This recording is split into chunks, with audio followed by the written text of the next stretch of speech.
Alors, question numéro 1. Déterminer les réactifs et les produits de cette réaction chimique. Donc, selon l'énoncé, les réactifs, c'est l'oxyde de cuivre CuO et le carbone C.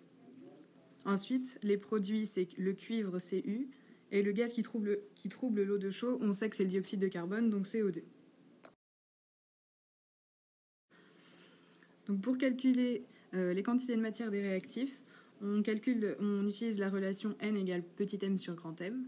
On calcule d'abord la masse molaire de chaque réactif. Donc CuO, ça nous donne 79,5 g par mol. Et le C, c'est 12 g par mol. On met ensuite en place la relation, ce qui nous donne la quantité de matière de CuO, c'est 2,4 fois 10 puissance moins 1 mol. Et la quantité de matière de C, c'est 6,8 fois 10 puissance moins 1 mol. Donc pour calculer l'avancement maximal de la réaction, on prend la quantité de matière de chaque réactif qu'on divise par le nombre stoichiométrique qui est devant dans l'équation de la réaction chimique. Donc pour CuO, ça nous donne 1,2 fois 10 puissance moins 1 mol. Et pour C, ça nous donne 6,8 fois 10 puissance moins 1 mol.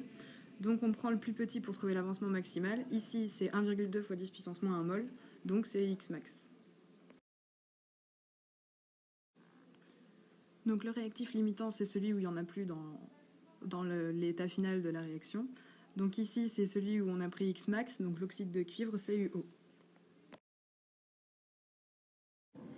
Donc pour calculer la masse du réactif qui reste, on va calculer d'abord combien en mol il nous en reste dans l'équation finale.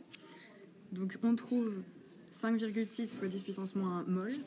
On applique ensuite la relation N égale petit m sur grand M. Et ça nous donne 6,72 g de carbone dans la réaction.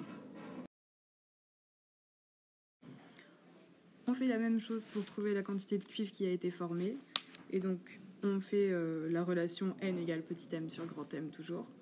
Et on trouve à la fin 15,24 g de cuivre.